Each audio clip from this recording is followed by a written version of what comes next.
Welcome to our podcast, guys. We're really excited to have you here. This is the very first episode of the Allie and Dan podcast. We wanted to make a podcast because, A, we love listening to podcasts. They're a huge part of our culture these days. B, we wanted to give people another way to kind of engage with us when they're, if you're driving or at work or something like that, you can now have an audio version. And also, we think it's a good way for us to get to know you guys, or for you guys to get to know us in a different way, as we're going to be talking about current topics, things that are going on in our life that we don't usually put in the vlog and stuff like that. So, babe, how you feeling? First episode of the podcast. Welcome. Yeah, welcome, everybody. Excited to be here. We've got some fun things to chat about, and hope this is fun for everyone. Yeah. We're definitely going to be putting out a weekly episode. Our plan right now is to do the first 5 episodes full length on Spotify, iTunes, and YouTube. And then as a way to drive Patreon, we really appreciate the people that support us on Patreon. So we want to add some value there. We're going to start after the first 5 episodes doing the first half free. The second half will be on Patreon. We don't know exactly how long we're going to go for, maybe an hour, maybe longer. We'll see how it goes. But right now I think we're planning about an hour for these first couple episodes, but maybe we'll talk longer. We tend to do that. So, without further ado, let me check the agenda here. I'm actually producing the podcast. We're both running the podcast, and so maybe down the road we'll have a producer. But the first thing we want to talk about, guys, and we've got the article pulled up here, is Gabby Petito's family has filed a... They have plans to file. Yeah, Gabby Petito's family has plans to file a lawsuit against the Moab Police Department. This just came through on Yahoo that we saw, so I'm going to pull that up right now. And you can see right here, this is what we're working with. $50 million lawsuit. So they have claimed that the police have failed Gabby. Mm-hmm. And I actually have a lot to say about this. I think that police have such a huge job, and their variety of stuff that they deal with on a daily basis is so wild that I think it's crazy to put so much responsibility on them. I agree. But I look at that video cam, the footage from when they take Gabby, when they were pulled over, and there's no doubt in my mind something deeper is going on. And the fact that they split them apart for the night was never going to be just where that ended for them as a couple. So I do think that they didn't do, I don't think it was malicious or anything. I think they just had bad, it was not a good way to take care of it. But there was no doubt in my mind that there was something else going on and she wasn't going to be okay. The thing is, it's tough. It's a tough situation. I feel like if we're going to expect police to, they have to go off the facts, and the facts were based on both conversations that she was hitting Brian. And I'm not saying the police didn't do anything wrong, but like you said, I mean, if they're just going to get sued out of their pants every time they make a mistake, and even if it's a big mistake that ended up resulting, I don't know that we can say definitively that mistake there resulted in her death down the road, but I certainly think they missed some signs that she was a domestic violence victim, and I think that's one of the main parts of the lawsuit. But I mean, I think, and that's why I get it, and I agree with them. I feel bad for Gops. I think this is such a huge job, like I said, but I think couldn't they have asked her more questions, or right. Ben? I know they're already taking care of traffic, and they're already taking care of missing people and dead people, and they've got so much going on, but I just don't understand how they could have been like, okay, we'll split them for the night and this should be good. It's like they just missed so much, but they could have just asked a few more questions and maybe put in, I don't know if it had to have been a fine to make it more serious for Gabby and Brian, or something to make their separation more important. And who knows if they even spent the night apart. You know what I mean? Yeah. I mean, but the thing is they can't just arrest Brian. I mean, maybe the best thing that would happen is they arrest Gabby, Because if you watch the police footage, we actually went to this exact location. We did an episode on our YouTube channel about the Moab situation, what happened there. And if you have to, I mean, we have these constitutional rights. Police have this code they have to follow, essentially. And based on the video, the police footage, which everybody has seen if you've been following this case, it really is just like really hard to say that the police could have done more, even though we feel like they probably should have. Hindsight is always 20/20. I guess it's different. I mean, I've been in Gabby's situation personally, and I have cried like that, in that sort of like hyperventilating, almost just like losing it. And it's hard because everybody is different and you don't know what else is going on. But to me, there was something deeper going on. She was way, way, way, way, way, way, way more upset than I guess what could have. I don't know. I just feel like it was a little bit skimmed over, and it's unfortunate that it ended that way. But I mean, moving forwards, I don't know the laws, and I don't know how much they're able to do, and what what boundaries they have to work within, and what boxes they have to tick. But it clearly needs to be heightened, because it wasn't enough. And if they could have just asked her a few more questions and gotten down to it, like, their stories don't really match, or this doesn't really make sense, and taken things a little more seriously, there could have been a really bit different outcome. Yeah. And that's part of what the lawsuit says. It says that the police aren't properly trained to identify the situation, which is probably true, I mean, in my opinion. And I think there was an interview after the fact, or maybe it was during the video footage of the stop, where the cops are talking. And I just remember one cop saying, like, I have this like 100-pound girl with this guy and she's hysterical. And it's like, I don't think that she's doing domestic violence on him, even though the story that we're getting is he was driving and she hit him and he swerved into the curb, and all these different facts that they were saying.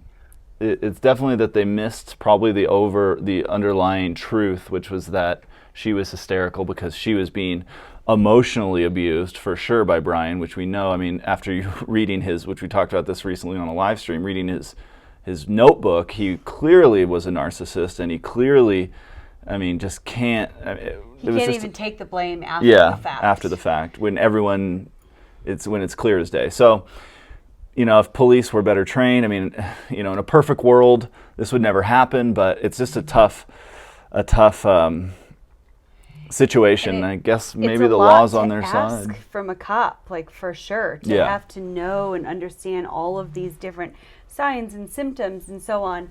But I think it's like, couldn't they have just asked like a little bit further beyond this one particular situation that they were in, and beyond this one small thing that obviously was part of a much bigger thing? When that happens with a couple, that's not the first time, especially if they've been living in a van together for that long. And a lot of people have asked us, because we've lived in a van now, we're almost 1 year full time in a van, pretty much, with little stints in houses and stuff like that. But we've been doing this for a long time. I mean, we obviously fight. We have issues with, like any couple. We get in arguments, and we need like space from each other. For sure.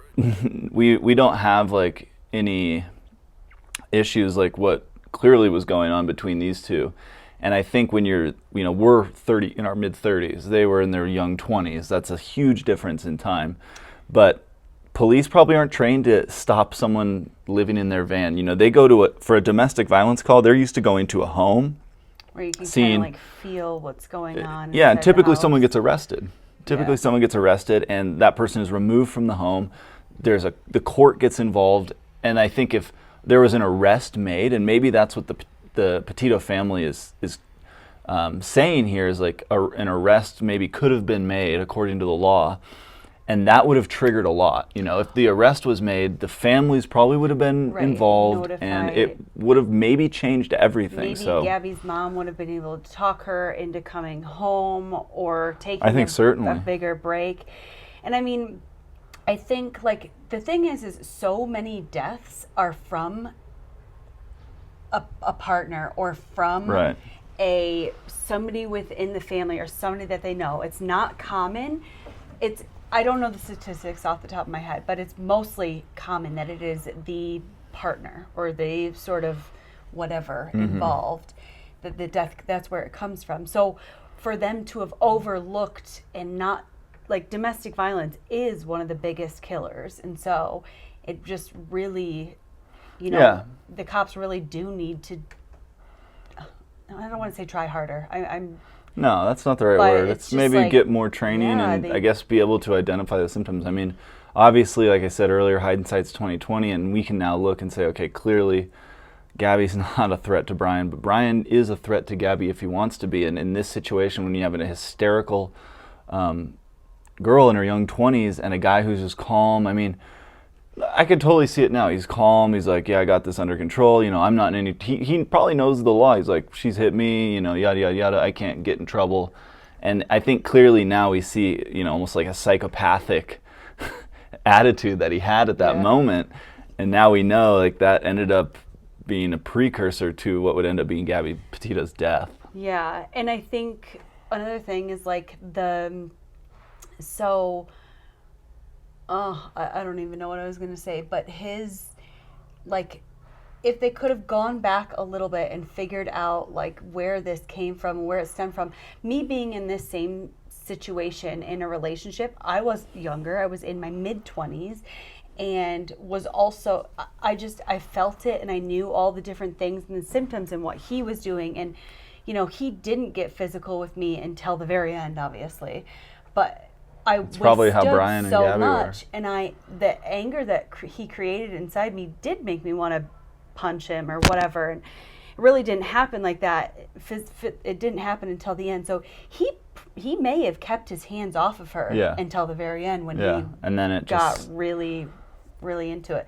I mean, we don't know. Unfortunately, we will never know, and her poor parents will never know. But it's a scary situation, and being that young, you almost don't want to tell somebody you're close to, because then they're going to judge you for staying in that relationship and or they're going to want you to leave excuses. Yeah. And maybe that's hard too. We know that's hard for someone being abused. That's probably why there's not a whole bunch of background on their fighting and so on. If you guys are watching on YouTube, leave a comment below. I know a lot of our followers watch closely to the Gabby Petito thing. That's how a lot of people found us. So leave us a comment. What do you guys think of this? I think we've kind of I think we've covered it and given our opinions. And I am curious to see how the lawsuit pans out. And we'll obviously discuss it again. And we'd love to hear more opinions, things we haven't thought of course. Yep. Okay, so let's move on to a different topic. And what I would also consider a concerning topic, and it has to do with politics. Now, Allie and I are not necessarily political people. In fact, there's not a single politician I trust, of course. That's never been the case in my life. I feel like I've been duped by too many politicians in the past when I was younger, to now in my 30s to trust anyone, whether it's left or right, whatever. We don't care. I think most of our time, if it's talking about politics, it's just making fun of them. And we're not. One of the first things Allie and I connected on was how our dislike of taxes. So we wanted to go over. Let's jump over to the screen here. And Allie probably has no idea about this, but the new Inflation Reduction Act, the Inflation Reduction Act, was passed over the weekend, with the Vice President Kamala Harris casting the tie-breaking vote in the Senate. And so really what I wanted to talk about is the 87,000 new IRS agents that are going to be hired. Like, I don't know when, I'm sure right away. And I just think that this is a concerning situation, not because we don't pay our taxes. We do. We're not trying to get anything over, but it's just it's part of a larger problem that I think I see happening, a lot of people see happening, maybe you see it happening too, where it's just like more control, more restrictions on the population, more just, I guess, like big government looking down on us. Babe, what are your thoughts on government? I'm not, for one, probably the hardest thing I have is following rules. So Yeah. laws and rules and stuff like that, a lot of them, A, don't make sense to me, and B, kind of piss me off. And I'll follow them because that's what you're supposed to do. Yeah. But I don't like to look into them, and I just try and not let that affect my life or affect my mental, I try not to think about it because I think a lot of them are just absolute garbage. And I have lived in places like Australia, New Zealand, Sweden, where there are different tax laws, and I've seen different things work out really well. And it's like, okay, well, that makes sense. Why doesn't the U.S. just get on board? And there's pros and cons to all sorts of different things. But my big thing with taxes is that I feel like a lot of our, I would say a huge majority of it is wasted. I mean, if we could use the tax money for the good of not just Americans, but like, I think we could use the amount of money we spend on the military, we could use that money to feed other countries, to help other countries, to build infrastructure in other countries, and to just advance the human race. And I think that's true for pretty much any, most developed countries. I think all politicians have this power complex where and especially after 2020 and all that stuff, and I'm not trying to get conspiratorial here, not at all. I just want to talk about the bill. And I think my main issue with like why I connected with you on the tax thing is like I feel like so much of our tax money is wasted that if I want my money wasted, I'd rather I waste it myself on meals and toys and junk food or whatever it is. So that's my biggest issue with this. And I also think the name, the Inflation Reduction Act, is one of many marketing schemes that has come out of government. Right. So that doesn't have a whole lot to do with why they've hired so many new IRS agents. I guess maybe they're going to reduce. I don't know.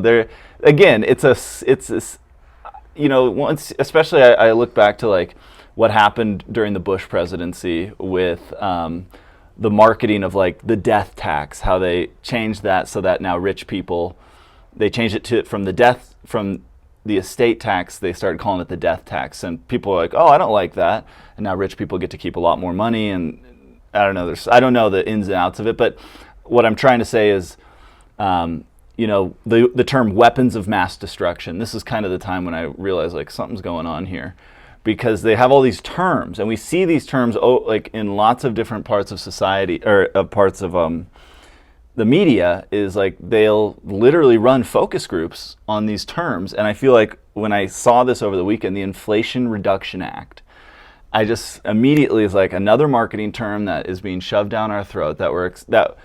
Like I'm not stupid. This is not going to reduce inflation. This is not going to help my life any. No way is this bill going to help my life or most people's lives. And I find that when I step away from like any form of my phone or media or anything, and I just connect with people, we pretty much all get along. And so I guess these marketing terms is really one of the biggest problems I have with this. Yeah, I mean, it's safe to say a lot of the stuff they're feeding us is got all sorts of other things going on behind it that we don't know about it. And I don't know. I didn't even know. I've never even heard of this until you said this. Well, I know. Now, and I was like, I just steer clear of it because it's like whatever, it's going to happen anyways. And right. Yeah. I kind of letting go. Couldn't have really stopped it. And no. Welcome to our new life. Yeah. God bless America. Whatever. It's great to go to a place like Mexico, and I know I certainly wouldn't want to be like living in Mexico full time, mostly because during the summer it gets so bad weather-wise. Pardon me. But the less rules there, it's like such a weight off our shoulders when we go down there. It's almost like people want to do and be better because there's less rules. Yes. So communities and little towns exactly. and everything just function better because you kind of have to depend on your neighbor. Whereas here, we're just like following rules, and we're just like, okay, this is what we have to do, and this is what we have to do, and I think that creates Yeah. actually more tension Absolutely. than having, And the freedom to kind of, like, for instance, I grew up and we didn't have a lot of rules. My Same parents here. were very lenient, and I turned out to Oh. be a pretty good kid. Yeah. And a Good lot point. of my friends who had such strict parents were so naughty, Yeah. and they're fine now, but like Yeah. they were always doing the extreme stuff that Yeah. we don't tell our parents about still. It's like that with on just a massive scale. Like, And then I look, I've seen video footage lately out of China, and the COVID stuff they're doing over there is beyond psychotic. I mean, I saw a news story where kids going into a local park had to get a COVID swab. And there was a huge line, and of course you're always wearing masks in China, which is just absurd. But they were testing kids to go and just play to a park. I mean, that is like to the nth degree. And when you think about places like that, or even worse, maybe North Korea, where people tell on their neighbors, people like rat each other out, and there's no community feel. So like we were just talking about Mexico, there's like that community feel that Allie was talking about. I feel like in the U.S., we have that in a lot of areas, and being able to travel around, we've seen so many different parts of the country. We've seen varying degrees of that, and it's so nice to be in a place. Like, I really thought Michigan had, and people say about the Midwest, it's much nicer people and stuff like that, and I felt like in the Midwest there was such a great community feel. And then, I go to a place like Portland, and some of these like really, really, really progressive liberal cities that the homelessness is out of control. There's so many rules. There's so many restrictions on all these different things, or at least there was back in 2020 and 2021, that it's like, I just didn't want to be anywhere around that. So I just really value I just leniency. feel like really a lot of judgment coming in the Pacific Northwest. I don't care if you wear a mask. Look, I feel comfortable not wearing one, and so I'm not anymore. But like, they'll look at you over their mask and kind of give you this look like, what are you doing? Are you going to make me sick? And it's I feel uncomfortable wearing it. Yeah. Very it's uncomfortable. I never thought the mask did a whole great deal in protecting us from one another's germs anyways, but whatever. And so it's just it's the forcing of it. And that's just like one almost aspect. Judgmental. It's like for not wearing it. Anyway. We got off track. We got here. a little off track here. But I think it goes to the main point of and the reason I wanted to bring up this Inflation Reduction Act is that it's another marketing term. It's another way for us to be kind of controlled, and I just hate that. I just hate the way that feels, and I feel like it's always going in one direction. I don't feel like we ever see you know what? Let's get rid of the Patriot Act. We're spying on our own citizens. We don't need to be doing that. Let's get rid of it. When these things get passed, a lot of times it stays that way. And when temporary rules get in place, or an emergency situation gets called, whether it's warranted at the time, that's fine. But it seems to always have lingering effects. I mean, and they we're must gonna have a committee that determines what they're going to call it and how for people sure. are It's gonna marketing. see it, 100% marketing. and how it's going to, and in turn, some of these things sound good, but you're like, wait a minute, what are all the repercussions? There's a reason it sounds good, And I think the reason why I'm really passionate about it now in my life, a couple years ago, 4, 5, 6 years ago, I couldn't care less. I didn't pay attention to anything. But now I'm going to be we have a daughter on the way. Allie's in her 3rd trimester, by the way. Applause for that. Yay. Actually, I can do an applause sound effect for that. But we are going to be raising a daughter, and we'll see, multiple kids, depending on Allie's desire to be pregnant again. But I'm just worried that I know now the childhood I had with no cell phones was so amazing and so just fulfilling for me that I won't be able to give that same childhood to my daughter, and I just feel like there's going to be even more restrictions. It's like I'm fearful of what the world will look like because of the rules and the constant tightening of society and the disconnection we have from our neighbors and from our fellow everyday people because of these people in power that I don't trust at all, and I never really have.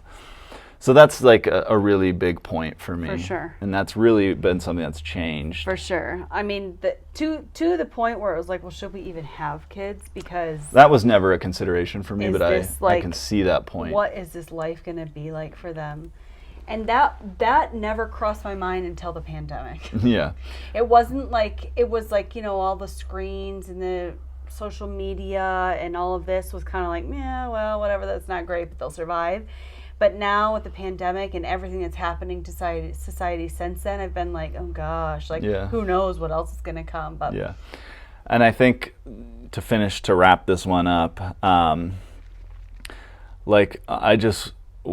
we want to be able to provide a really fulfilling life to our kids when they're growing up. And so for us, like I think a lot of people, like, we're considering not necessarily homesteading, but living, and YouTube allows us, using vlogging and I guess social media in general allows us to go build our own house, and that's interesting to people to watch, and people get to know us. And I know we have so many people in the Van Fam, shout out to the Van Fam, that are really excited to meet our daughter, and that feels really good. So I guess, like, we want to do the best we can to provide like I guess you could almost call it like an off-grid childhood experience to keep them loving the earth and loving being outdoors and all those things. I mean, and we talk about it and we think that that's what's going to happen, but who knows, you know, we have no idea what to expect. I mean, we've got an idea of what to expect, but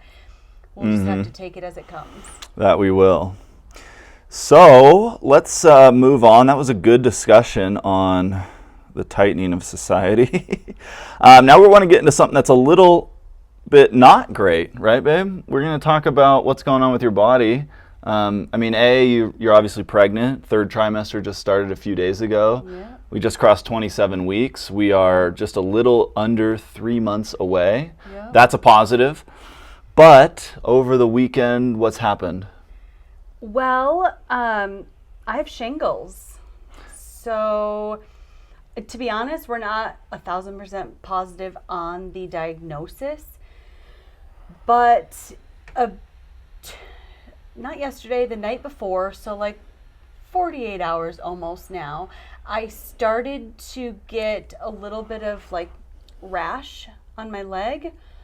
And I woke up and it was like this small little, maybe one red dot. And it was kind of itchy, but nothing, I don't know, thought maybe a bug bite or whatever. Anyways, it's like a little bigger than the size of a quarter, I guess you could say. It's almost like $50. It's that size. And there are 12 to 15 it looks angry bumps. And then the redness around that is even bigger. Yeah. But that's just the size of about a quarter or $50, about the size of all the bumps. And it is on my upper inner thigh. And so walking is super uncomfortable right now and not ideal. Thankfully, it has nothing, there will be no harm to the baby or myself or anything long term. The couple of crappy things about it is once you get it, you can get it again. Apparently, I've heard of it being a little bit common in pregnancy. Not very common, but it is a known thing. This is kind of what it looks like. Sorry, I just wanted to show that's people, if you're watching the video, almost exactly what it looks like. On the upper inner thigh, it's red bumps, and the white part of the bumps really started to show today. Right. They weren't like that the other day. It kind of looked like water bumps yesterday. Today they're definitely We thought it was a heat rash yesterday. Right. So we started out thinking it was a heat rash, and we were in pretty extreme temperatures yesterday, and we went on a hike yesterday. And I stopped to pee in plenty of bushes, and so I thought, well, maybe it could be poison ivy. Good but point. when you compare photos, it is identical to shingles photos, and somebody was like, well, maybe monkeypox. And the thing is where we are right now, we're about 2 hours away from being able to get the skin swab to confirm it. So we're just calling it shingles right now, but I'm pretty sure that's what it is because it looks identical. I've definitely had chickenpox. I had the such an extreme case of chickenpox as a kid that I had them like in my mouth and in my ears, my eyes. I just had them everywhere. So did I. So We had chickenpox parties. I mean, that was the thing to do. You get it and you have stay it. around people that you're. And so, and so we all as kids got it, and I know they don't do that anymore. I think there's, I don't know, probably a vaccine or the pharmaceutical industry got involved, of course. And now we technically all I believe we all have shingles, but the virus, it only kind of shows itself for whatever reason. Which is interesting. You're having an outbreak of it. I am by no means stressed. I am the complete opposite of stressed. I sleep in pretty much every morning. I don't sleep great at night, which is why I sleep in so late, because I just need to sleep whenever I can. But I don't have a time clock I'm punching. I don't have specific deadlines I'm trying to get to. I have nothing of concern. I have a very leisure day. I can eat breakfast when I want. Anyway, you get the picture. And so it's not like it's been brought on by some sort of, it's just like a high viral load of, and anybody who has had chickenpox can get it or has it, but like you said, doesn't show. So, we're treating it. Yes, I have some medication we had in our like medical pack. From Mexico, going back to our second point, you don't have to get a prescription for useful medications down in Mexico, and we have stocked up on those. So maybe it is, it's kind of annoying that you have to go to a doctor here and you have to have health insurance and you have to pay all this extreme amount of money for all these pharmaceutical things that you might need. And that's what I don't like about. That's my biggest concern with. But anyway, so we stocked up on that kind of stuff in Mexico, which is great because you can just go in and get it, and you kind of ask the pharmacy if you're like questioning it. So basically, we're just claiming that's what it is, and maybe that's a little bit sketchy, but I'm not that concerned. I think it is. And I'm hoping that will. I've also found a Band-Aid that perfectly covers it right now. Yesterday I left it out in the open, but it was super uncomfortable to walk anywhere. So we'll see how it goes today with it being covered. I don't know. That is... if you have any ideas, I took a cool bath yesterday. If you have any ideas of how to, like laying down at night, I tried to put a cold compress on it. I don't know. Didn't help a whole lot. Well, I know the Van fam's going to be rooting for you. I'm rooting for you, and I think now that we kind of feel pretty confident about our own home diagnosis, thanks to WebMD, we are going to treat it the way, and we know that the medication that we're using, the antiviral, is safe for pregnancy, and we're just going to try and keep you from irritating it. Yeah, and spreading it or please don't spread it having to me. It get worse. Please don't give it to me. All right, for the next part of the podcast, this isn't going to be something we probably do all that often, but we are going to try our pickled eggs, my pickled eggs that have been pickling for 4 days now, and that's 14. It's like a beautiful jar. Yeah, it is really nice. It's a 14 egg pickling here. Now, this is not something that would last. This isn't like a preserved pickling recipe. This will be, I think it's good for like, I don't know, a month or so. But we are going to try, and we've never really had pickled eggs. I've had one, but I can't remember. It was years ago, and I can't remember anything about it. I've never had pickled eggs. I think I've seen them in a few like Irish or English bars, like behind the counter or whatever. Which is just weird to me. Yeah.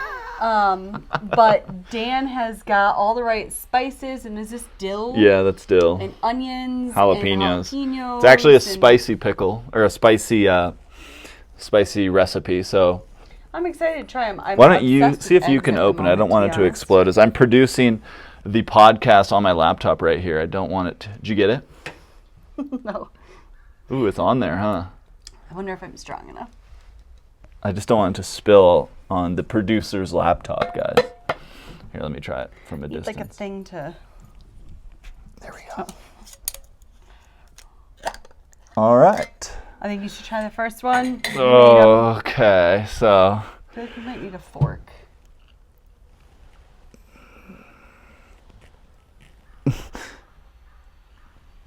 I think you might be right. Okay, why don't you go get a fork? Okay, so It's good when juice. getting your pickled eggs out, Ooh, it's use a good. Okay, guys, Allie went and grabbed a fork, and I'm going to see if I can scoop out my first pickled egg. Here we go. Nice call on the fork. they smell so good. Yeah. Okay, guys, here we go. First bite, first live react here on the Are you podcast. throwing the whole thing in? No, I'm gonna have a bite. Okay. Very good. Not as an intense. Pickle flavor. I thought it was gonna be some very unique thing, but it's like a pickle. Yeah, it's got like, But it's an egg. but it's an egg. It's got like I didn't see that. it's got like the pickle flavor, but the egg just tastes like a hard-boiled egg. Oh. I just had a pickled onion with that. It's good. Good. The pickle juice is very, very tasty. It's not spicy. How long have you left it in this pickling? Like I stuff said, for? 3.5, 4 days, guys, been okay. pickling. Typically, so it's going to get stronger. It's almost a little even early to try it, but I thought it'd be fun for the podcast. First episode of the Allie and Dan show. Here goes Allie's first bite. First bite, first live react here on the podcast. See what she has to say.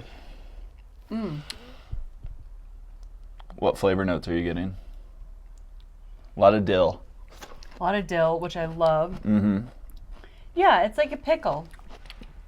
Pickled onions are great too. Tastes pretty. It's like an onion. Pickled. It's almost like if you just dunked a hard-boiled egg in pickle juice. I don't know. I'm hoping it kind of seeps more into the egg. I'm gonna try this pickled jalapeno though. Very spicy. Ooh, I don't know. That's really good. Yeah. I've been loving eggs at the moment.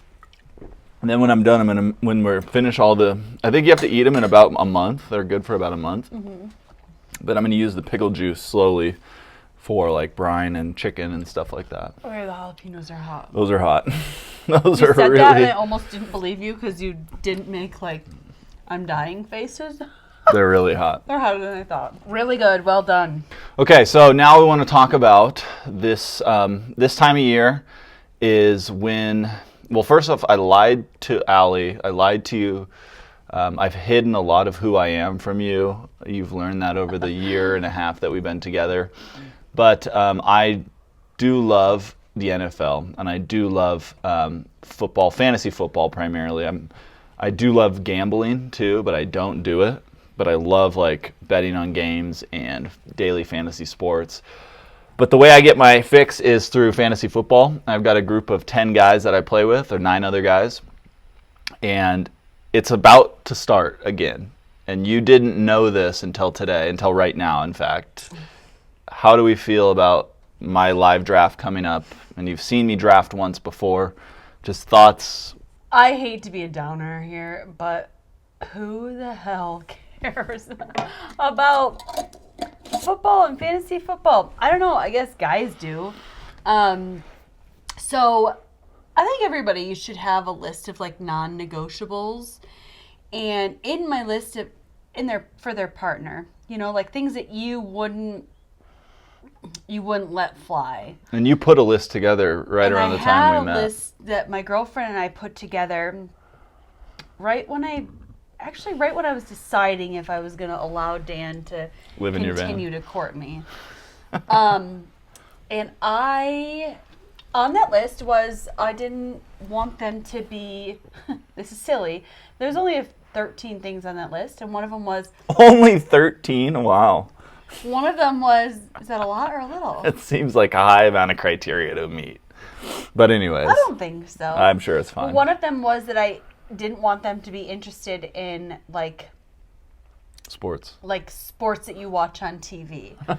Because if they needed to every Sunday or Monday, I don't even know when they Sunday. You just said it perfectly. Sunday and Monday. Isn't there also Monday night football? Yes. Okay. And Thursday. Okay. So I didn't want them 5 p.m. Pacific, 8 p.m. Eastern. To be in front of a TV to watch some show. I'm sorry, that's it's a game, cool not if a you're show. Interested in it, but I didn't want that affecting my life. But it hasn't. That's that big of a thing to ask. Now we have gone. Maybe it is. No, it's not. I think it's fine. But I did get wind of that list of 13 demands that you had, and I promptly hid all the things that I checked on that list. I've never seen it. Or did you? I got wind of it. I didn't say I'd seen it. I said I got wind of it. I got wind of some of the things on there.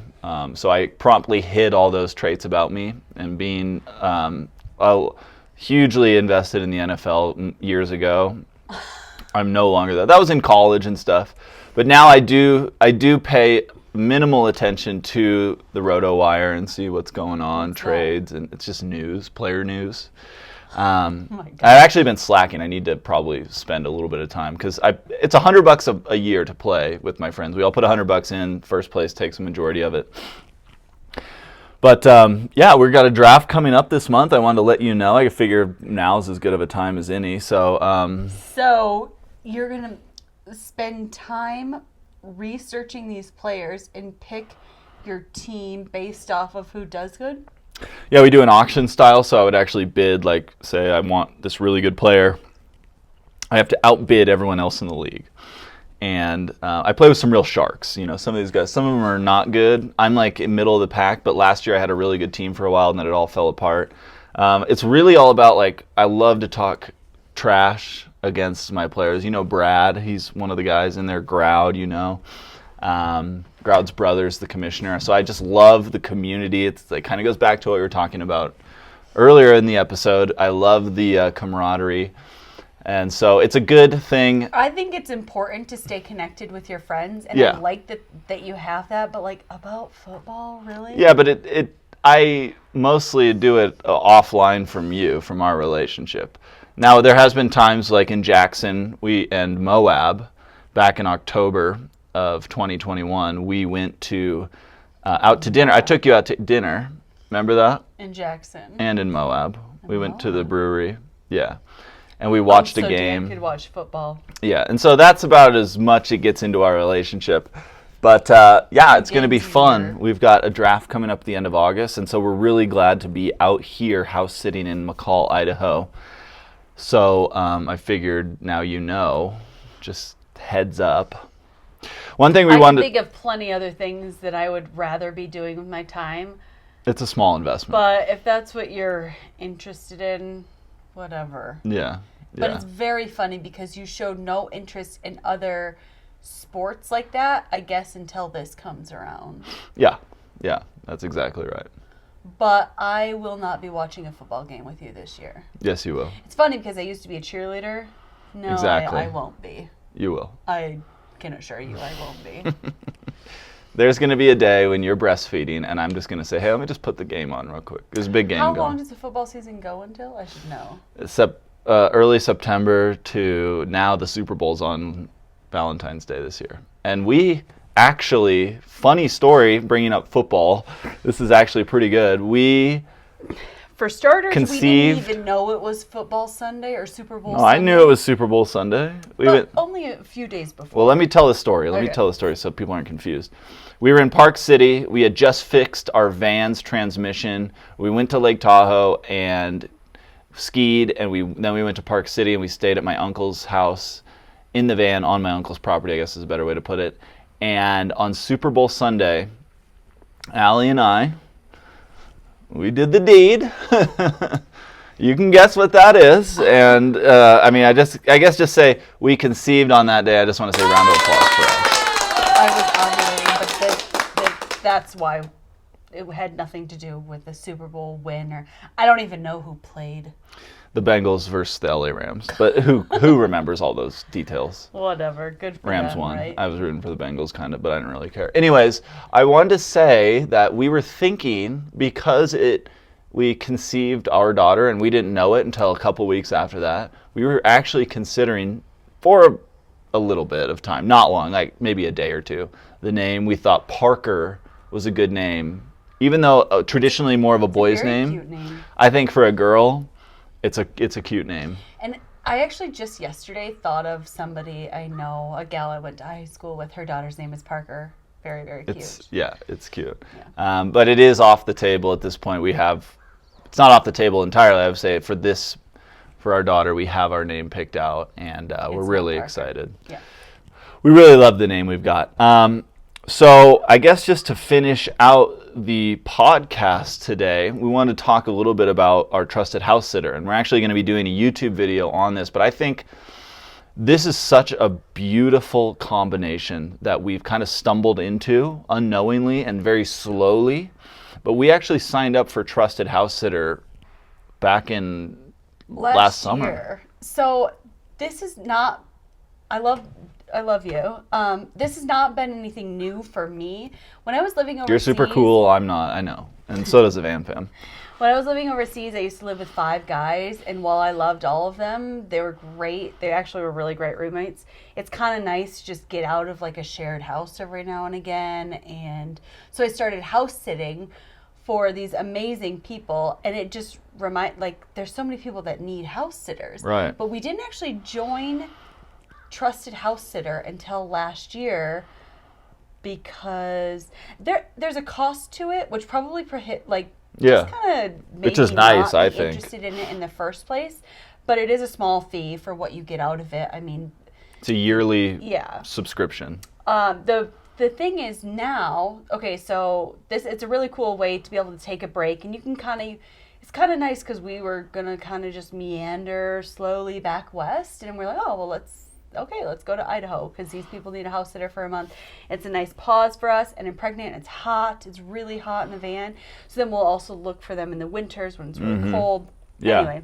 We're always going to be looking for trusted house sitters, but we decided to renew our subscription because we thought about it and we're like, even though we pretty much didn't use it for a year, we used it, I don't know, once or twice, but it was cool to look around. But now I think it's going to really be a popular thing, and hopefully we're the ones that, really kickstart it because, although we don't want too much competition, because it goes so well with van life. That's why I was saying it's a perfect combo of being able, like Allie said, to get off the road.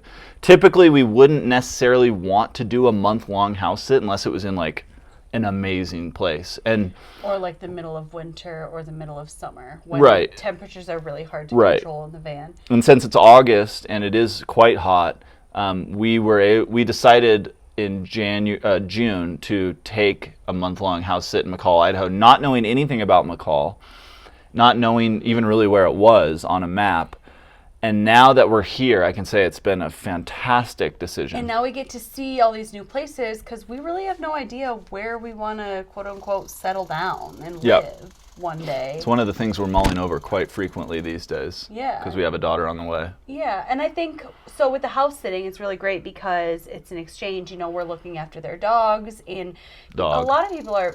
their dog and their cat. A lot of people are very generous in allowing us to come in with our own dogs and like having a couple. Yeah, we come with some baggage. We actually have one set up when we're going to have the baby, and I just said, but by the way, we're going to have an infant with us.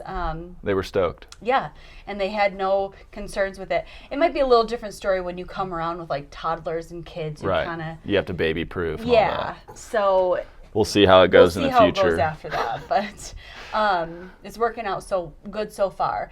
They actually said, what can we do to help since you're going to be really here for a week over Thanksgiving? Babies are kind of just blobs. You're just going to be lay there and feed and eat and poop but a reason why we didn't do so much of the the trusted house sitters last year is because we were kind of on a schedule. So really we had to match up things with what we were doing, and we were kind of moving pretty quickly just because of what else we had going on in life.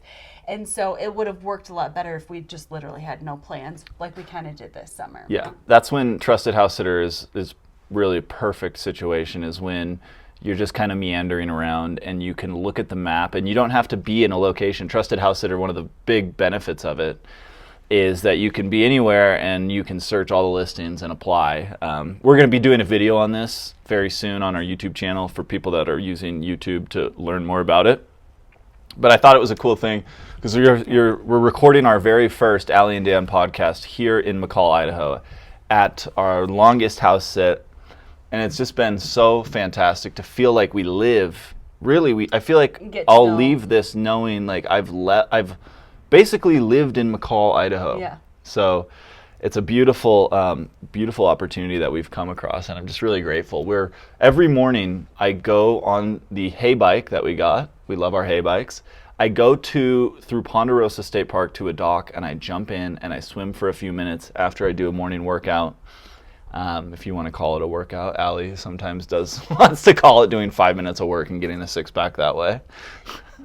Dan has one of those like rude bodies that he can not do anything and it'll look But I have been very out of shape. I even have a bit of a pot belly going from my injury. But I'm starting to get my old self back. But anyways, I go jump in the water, and at 9 a.m. or whatever time it is when I'm in there, it's just so refreshing. I love. This has been the summer of lakes for us. We've been so many lakes. I mean, it was my first time seeing Lake Superior, swimming in it, Lake Huron, obviously Lake Michigan I've been to before, but we get to spend a lot of time there. And now we've been through Montana, tons of rivers and lakes, and now here in McCall. It's been wonder where we're brilliant. Gonna have our lake house one day. Yeah, it's really given Allie and I the inspiration to one day have a lake house. And I do think lake houses are awesome, but you can't always get a ton of time out of them, especially and with a boat. But I think, we plan and we are manifesting. We talked about the manifesting a lot on the live stream last night, but we are manifesting a life for us that will allow us to afford a boat and a lake house one day for our kids and our family and our friends to come to. And after spending so much time, it's one of the reasons I really liked Michigan was the lake house, lake community, bring people together, energy that was there. Yeah. Especially in the summer. But the lakes in the Northwest, like even I'm considering Western Montana part of that, they're clear, they're beautiful, they get to a nice temperature, they don't get too warm, and it's just a fantastic way to spend a day is on a lake swimming. Indeed. Well, I think we've done a great first episode. If you're on YouTube and watching this and you have the ability to leave a comment, please do so. And also, I guess, like this podcast episode if you're watching on YouTube. If you're listening in your car or at work or at home, whatever it is, we really appreciate you guys. Babe, final thoughts, first podcast episode. What do you want to say? I guess we'll just let them know that in the description is all the links to where they can find us on all of our channels and all the different social media platforms. And we'd love to hear from you if you have any comments or suggestions. Absolutely. So guys, we'll sign off here and we'll say look forward to episode number 2 next week. Adios. Bye-bye.